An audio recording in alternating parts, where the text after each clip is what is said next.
soda inapokosekana, hata kama ni kitu kidogo, it's so expensive, na inakosekana, mtoto anaulizwa tununue chakula ama tukunulie wewe soda. Unakuta kwamba soda inapatiwa nafasi ya pili, chakula ndio kwanza, kwa sababu hali ya maisha huku kwetu sio nzuri sana. Na ndivyo tukaona kwamba tukaweze kuanza kuleta soda.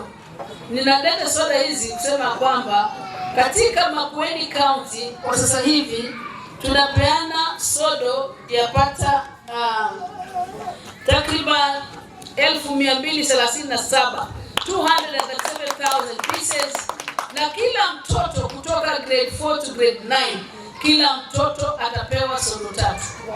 Kila mtoto atapewa 3 boxes ambazo packet 3 kila mtoto ataweza kupata kulingana na watoto wa kike ambao tuko na wao.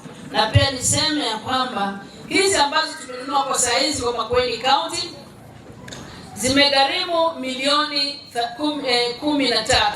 13 million nimeweza kukosa kununua, na nasema hivi ya kwamba kutoka saa hii kuendelea mbele, tafadhali mniachie hiyo kazi ya kupeana sodo kwa shule kwa watoto wa kike. Tutaendelea na kuwatunza. Tunaona wanawake wanauawa sana. Wanawake wanauawa na watoto wa kike pia wanakuwa abducted. Jambo hilo ni jambo ambalo limeleta shida sana, kwa sababu linatuumiza.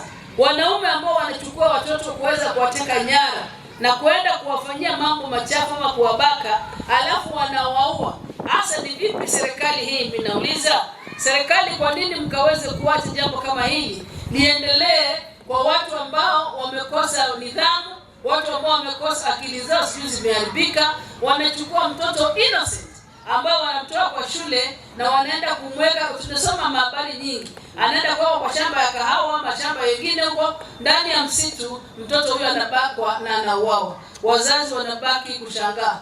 Ni ya kwamba mtaki watoto wa kike wasome tena, kwa maana hao ndio wameangaliwa sana. Lakini haijachorwa kwa mwili wako, imechorwa kwa mwili wake. Hayo ni mapenzi yake.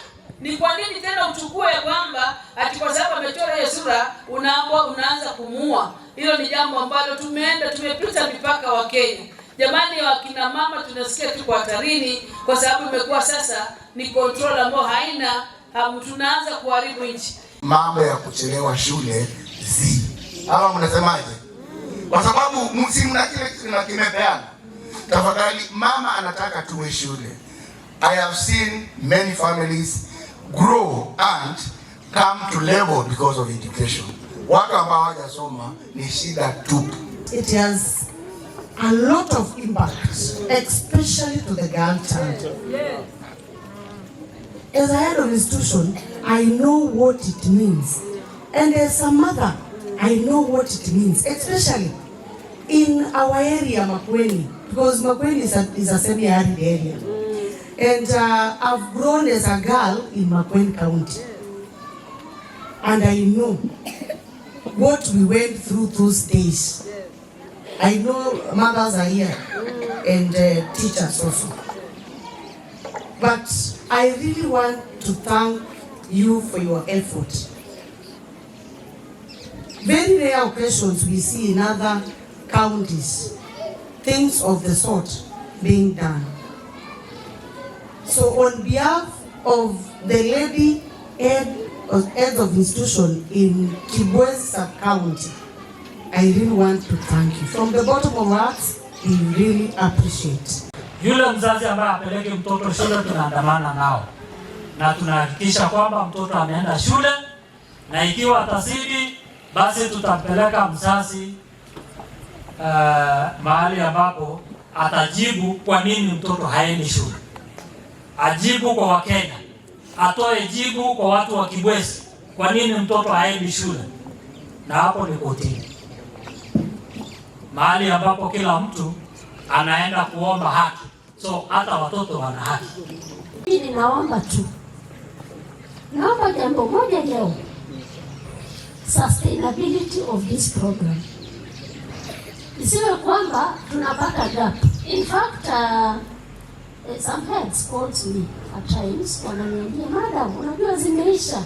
Kwa hivyo tumekuwa na changamoto kidogo, manake hatuna hizo hizo parts za kusaidia watoto wasichana.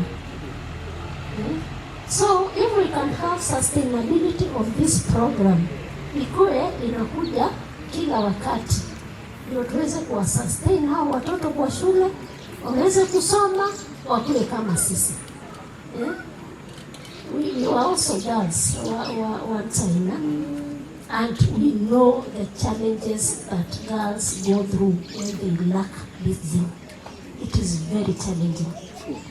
And you'll agree with me that the bigger population of our people in this country are those poor families, very humble backgrounds. So how are we going to equalize them? Because we say education is an equalizer. It's an equalizer. Ile familia ambayo iko juu na ile ambayo iko chini, wote wakipata education ambayo serikali ya Kenya inasema it is free and compulsory education, inakuja kusawazisha hizo familia zote. Tumewa kabisa kaunti, Bwana ukambariki, ukazidi kumtendea vyema.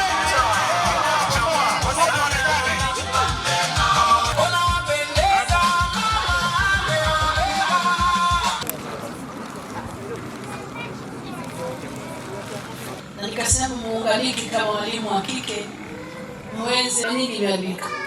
Mimi naomba tuweze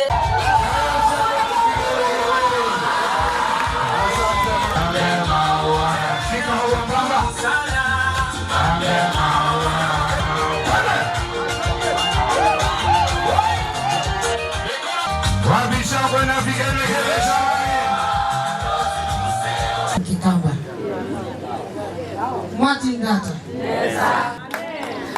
Ngitunga mubyani kodwa uya musiolo dokumete ekanga ya ko appreciate you in a very special manner because one can attest that there is a big gap and I think tutawapatia nafasi wakati mwingine. We are the timekeepers. If you are representing the head teacher, can you... Solidarity! Power! Arozi Museo? Mweredi Wonga. Mweredi Wonga. Down there, I'm Lucy Joseph. Mimi nafanyanga ofisi ya Wiper. God is good. And all the women Mama County Honorable Rose Museo. Thank you. Inakuwa ni Museo kwa masita nitoa juhudi zengete na niliku kwa Kikuyu. Tuko tayari kuwaletea shairi lenye mada hatu. Senator, Governor, hii ni wakati yenu, tusimama hapa. Jina yangu nimekataa kuongea sasa. Inaniambia ninyamaze. Nikutana na viongozi wenu, tuangalie ni vipi ambavyo tunaweza